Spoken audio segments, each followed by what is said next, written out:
Salut tout le monde! Bon ben, bienvenue à mon premier cours de dessin à main levée. Ça va être très intéressant, très le fun. Bon, ben, je vous ai dit au premier cours, à la première rencontre, d'apporter un carnet de croquis, 9 par 12, 8 par 11, décidé, 9 par 12 idéalement. Puis aussi d'acheter des crayons de différentes densités de plomb, différentes densités de graphite. Euh, Comme celui-ci, c'est un bon exemple, justement, parce que là, j'ai du 8B, 7B, 6B, 5B, 4B, 2B, B, HB, F, H et 2H. Pourquoi ces grades-là, dans le fond, c'est vraiment, je vais vous le montrer, puis vous allez pouvoir l'essayer tantôt. Comme par exemple, je vais me prendre un 2H. Ben, ce 2H-là, dans le fond, lui, ben, peu importe, mettons, la force que je vais mettre, il est très sec. Il n'est pas très gras. C'est pas un graphite qui est très gras. Donc, même si je trace beaucoup plus fort avec, le trait ne sera pas très marqué. Par contre, si je m'en vais justement un peu plus dans les extrêmes, puis je me prends, par exemple, un 7B, ben, ce 7B-là, il est beaucoup plus marquant. Puis là, j'ai pesé pas si fort que ça. Fait que vous avez différents grades. Explorez les grades, dans le fond, que vous avez. Puis, la raison pourquoi on va utiliser dans un dessin différents grades de densité, si on veut, de graphite, là, ben, c'est en fait que souvent quand on va faire une illustration, mettons que moi je vais me faire un personnage, je vais y aller avec je vais y aller avec des géométries, faire un buste, ok, puis là je vais me faire les yeux, ici comme ça, je vais me faire un nez, baisser un petit peu, pour que vous voyez bien la caméra, c'est ici,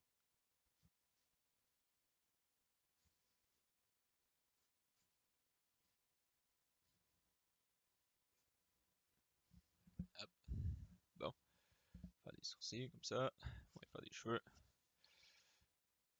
bon, c'est que c'est sûr que ça sera jamais parfait du premier coup. Dans le sens, le dessin que je vais faire, là, il sera jamais comme. Ou du moins, c'est difficile. Il y a des artistes qui sont capables de bien dessiner là, d'un coup. Là. Mais on passe toujours, quand on fait un bon dessin, on passe toujours par une phase où est-ce qu'on n'est pas exactement sûr des ratios, des proportions de notre dessin, mais on doit quand même s'essayer, on doit quand même se lancer. Puis après ça, qu'est-ce qu'on fait? C'est qu'on va aller observer euh, notre. On va aller observer notre personnage, puis on va aller modifier des choses qu'on pense qui pourraient être mieux. Comme par exemple, moi, mon menton, il me semble qu'il manque d'épaisseur un peu ici. Là. Il est comme raboté. Là. Fait que, mais sinon, j'aime quand même la forme du cou, ça ici. Fait qu'il y a des choses que je vais juste modifier, puis il y a des choses que je vais confirmer dans mon croquis. Puis là, je vais prendre justement un crayon 4B qui est beaucoup plus gros. Puis là, je vais aller justement confirmer la position, par exemple, de mes pupilles. Je pense que ça, à ce niveau-là, on a on a une bonne place. Puis aussi la paupière, je vais juste la réaffirmer un petit peu, comme ça ici. Mon sourcil, je suis quand même assez content. Fait que je vais juste aller aussi le réaffirmer. Puis, le nez aussi. Le nez aussi, là, je pense que. Puis, vous voyez, je vais y aller moins vite aussi. Je vais prendre mon temps de tracer un peu plus fort. C'est ici. On va avoir un trait plus consistant. Le menton, je vais aller le rattaquer. Sauf que ce que je vais faire, c'est que euh, je vais juste aller modifier, en fait, le trait en dessous, le trait en 2H. Là. Ben, je vais aller le modifier pour réaffirmer, mettons, ma bouche. Ça va devenir un peu plus brouillon. C'est sûr que ça va devenir un peu plus brouillon.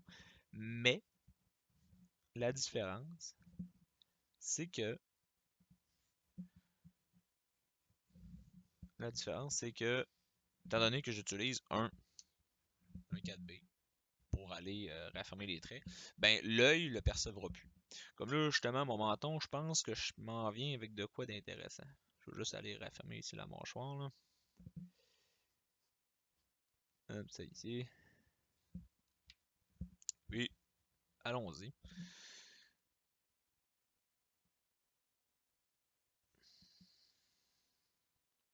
Ah, là, comme ça, puis la bouche un peu moins.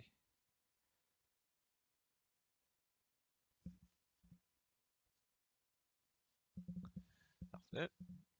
Ben, pas parfait, mais on s'entend que c'est un petit peu mieux. Vous allez voir, je suis un éternel insatisfait au niveau du dessin. C'est normal. Vous allez toutes le devenir. C'est ici. Puis, je vais aller juste faire la. C'est ça, c'est moins évident pour moi parce que je suis pas capable de me placer à cause du trépied là, que j'ai dans le chemin. Mais c'est correct. Je me débrouille quand même. Voilà, comme ça. Bon. Là, vous voyez, j'ai comme réaffirmé le contour de mon personnage. Peut-être le menton ici qui pourrait être un peu plus. Là, vous voyez, je vais aller m'aventurer. Je vais aller juste redécouper un peu mon menton parce que cette ligne-là, je la trouve pas pertinente. Ou du moins, elle est pas très. C'est un petit peu trop vers ce côté-là. Vous voyez, là, je commence à appeler ça mon trait. Mais il y a une raison pourquoi que ça me dérange pas. C'est que vous allez voir à travers les sessions, moi je vais dessiner, oui, je vais lancer du graphique, tout le kit, mais aussi je vais effacer beaucoup, je vais tailler. Ça, c'est mon efface électrique. Ok, j'en ai une. Je vous demande pas d'acheter une efface électrique parce que ça coûte quand même des sous. Si vous avez l'argent, tant mieux. Puis sinon, vous pouvez acheter, comme je vous ai proposé, là, une efface rétractable. Là, ce que je vais aller faire, je vais aller juste aller tailler.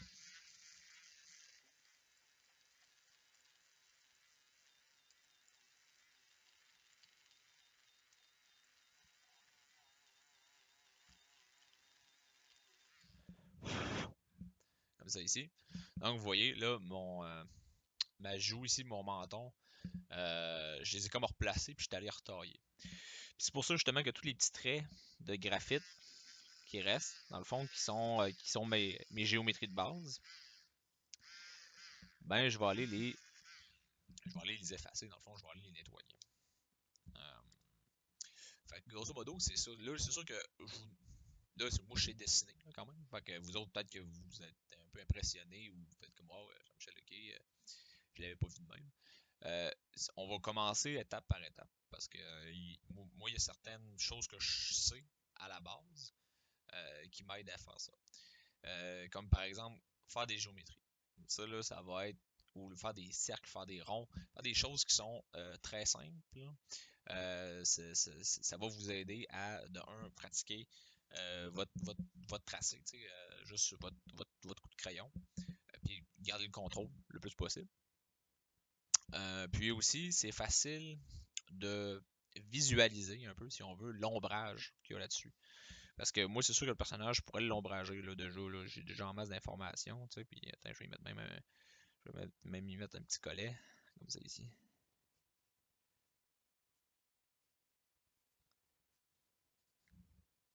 C'est abusé. Mais bon, là, je me répands.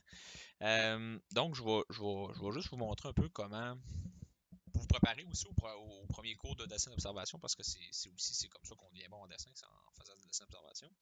Je vais juste vous montrer un peu comment vous servir de vos crayons pour faire une forme simple, comme par exemple, genre juste, mettons, je vais dessiner une orange, mais, mais tu sais, ou une orange ou une pomme ou quelque chose, genre justement, puis je vais essayer d'imiter l'ombrage avec les crayons que j'ai.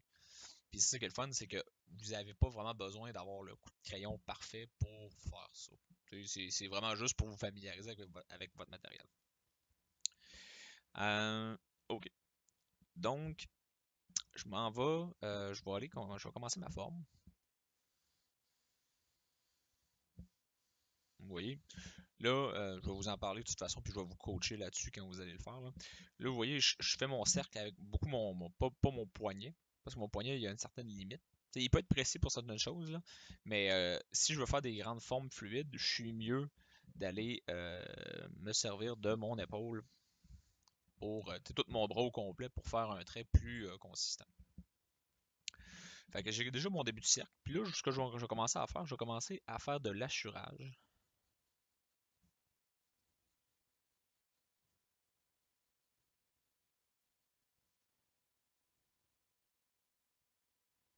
Comme ça ici. Pour faire de l'ombrage, en fait. Simuler mon ombrage. Ma lumière va venir, tu sais, elle va venir de là, ici. Là. Comme ça, là, elle va venir de ce côté-là. Fait que je vais m'assurer d'avoir un ombrage qui va refléter un peu la direction de cette lumière-là.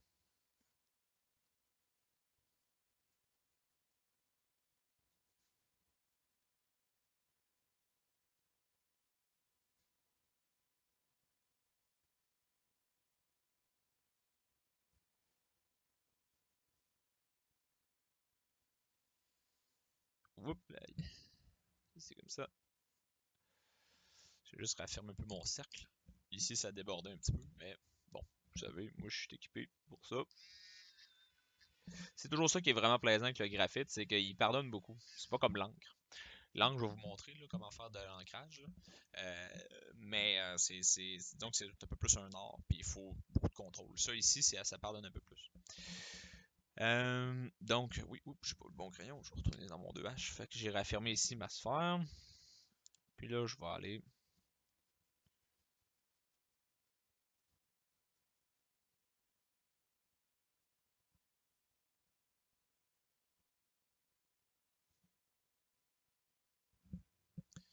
redessiner ici.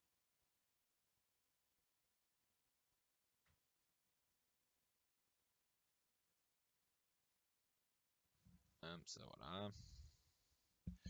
Donc, ouais, l'ombrage, elle va tracer. T'sais, mettons, là, si je regarde juste la façon que l'ombrage va tracer, c'est comme un rayon, là, en fait, là, la lumière. Là, Fait qu'il faut comme essayer de penser que c'est comme directionnel, si on veut. Fait que vous voyez peut-être pas à cause de la lumière. Ok, ici, comme ça. Je me suis juste fait des angles, en fait, parce que je veux regarder où est-ce que mon ombre va tracer. Fait que je me fais des lignes droites.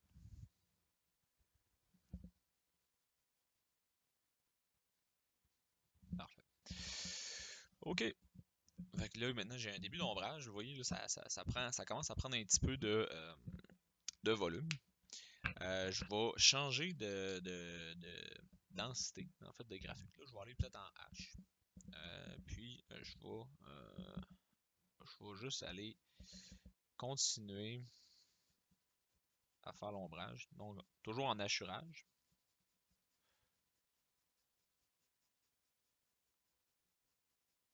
L'assurage donne l'illusion que c'est plein, en fait.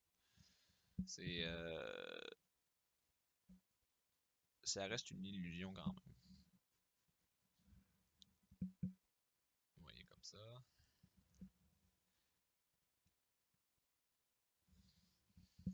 Juste réaffirmer ici, comme ça. Bon, ok. Fait que là, tu sais, vous voyez, j'ai déjà une base comme ça. Je pense que ça va être le temps d'augmenter aussi encore un peu plus la densité. Je vais y aller doucement, mais je vais prendre un 4B. Puis là, je vais refaire un assurage. Toujours le même angle, bien sûr, là, pour que ça marche bien. Parce que si vous changez d'angle dans votre assurage, vous changez même le rythme de votre crayonné, ça peut donner des résultats un peu mettons, indésirables. Ça peut ressembler, ça va commencer à ressembler à quelque chose de très brouillon. Donc là, je vais juste réaffirmer le bas, ici comme ça. Voilà. Pour vraiment grounder. Bon,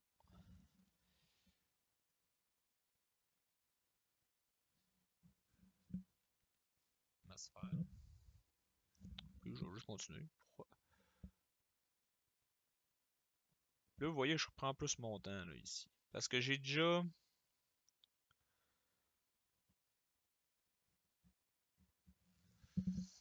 Oups, ici j'ai juste scrappé un peu mon côté. C'est pas grave, ce que je vais faire, c'est que vous allez me voir venir. Là. Je vais juste aller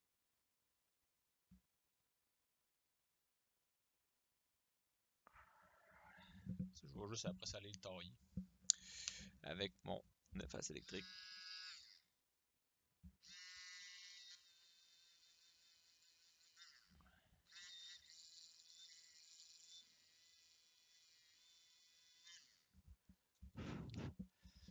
Pas trop j'ambitionne non plus.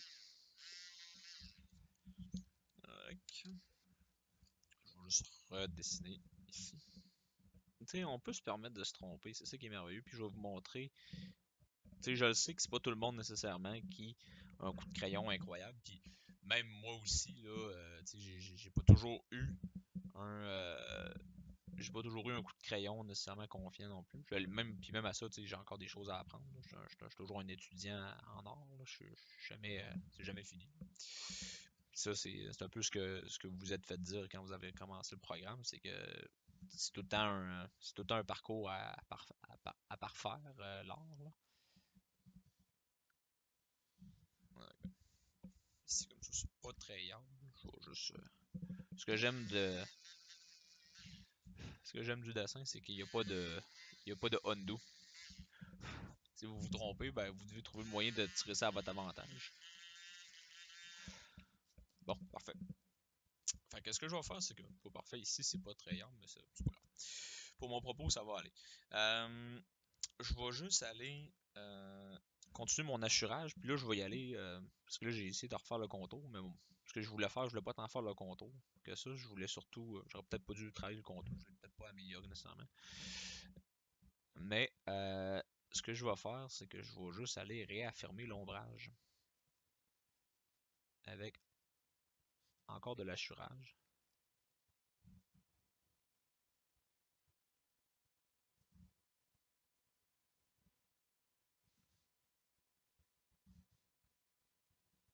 Comme ça ici.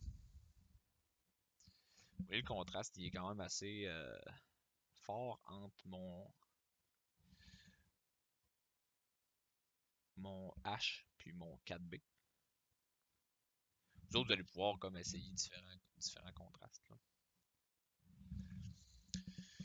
Puis une fois que j'ai fait ça, ben c'est sûr que vous pouvez laisser comme ça, mais moi ce que j'aime faire, puis étant donné qu'on travaille avec du graphite, puis peut-être que ça vous est arrivé si vous avez dessiné avec vos crayons HB, c'est que vous pouvez estomper votre graphite, dans le fond. Je vais vous montrer. Là, je prends mon doigt.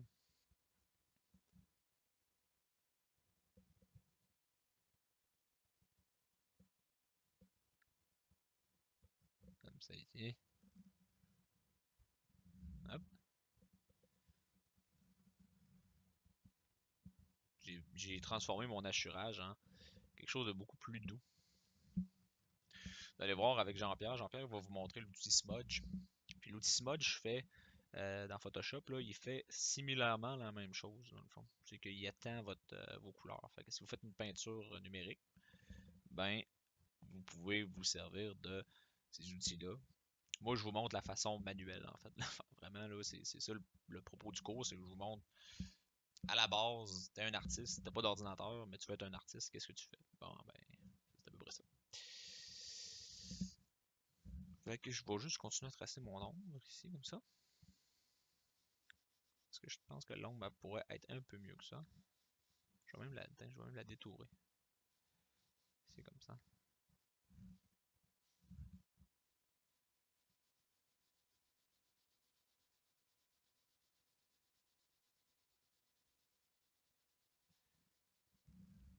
Ah, puis même ici aussi. Peut-être un peu plus bas même. Puis là, je vais commencer à m'amuser à estomper ça aussi. Là, vous allez voir. euh, Ça va vous tacher les doigts. Il y a des lavabos, vous irez vous laver les mains. Jouez-vous pas dans la face. Parce que sinon, vous allez avoir des traces noires partout. Puis merci de me dire si j'ai des traces noires dans la face moi-même. Ça se peut que ça arrive. Je me connais. Parfait. Bon, donc j'ai tracé mon ombrage, j'ai ma lumière.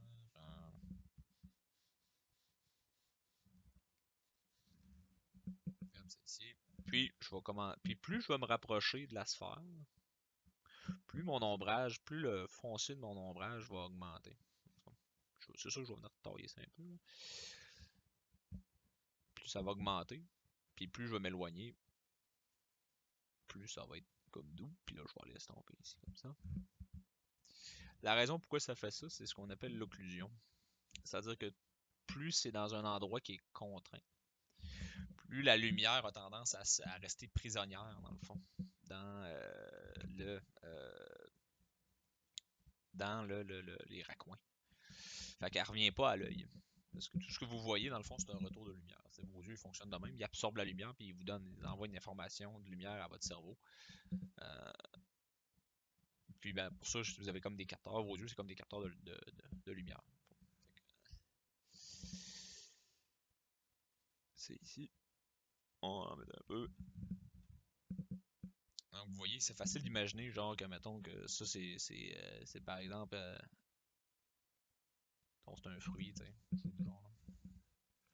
Puis ça va être un peu ces méthodes-là que je vais vouloir que vous utilisiez pour vos premiers dessins d'observation, vos premiers ateliers de dessin d'observation. Là, je vous montre surtout la technique sur comment justement faire du shading. Je vous explique un petit peu aussi la façon qu'on utilise les crayons H, 2H, HB, tout le kit. Dans le fond, comment les différentes gradations fonctionnent, puis pourquoi justement on va aller chercher un dessin un peu plus flou, un peu plus doux au début, puis après ça, on va aller réaffirmer certaines choses. Donc, c'est vraiment ce procédé-là que je vous garder en tête. C'est sûr que j'aurais aimé ça mieux performer dans mon cercle, mais c'est pas grave. Là, vous allez voir, des fois, je vais faire des beaux dessins, des fois des moins beaux. Puis c'est n'importe quel artiste sont comme ça. Là. Dans le fond, n'importe quel artiste, là, ils font pas tous les dessins qu'ils font, c'est sûr. Ils vont juste vous montrer les beaux. donc c'est sûr, fait que je vais vous laisser essayer ça. Puis ben, je suis là pour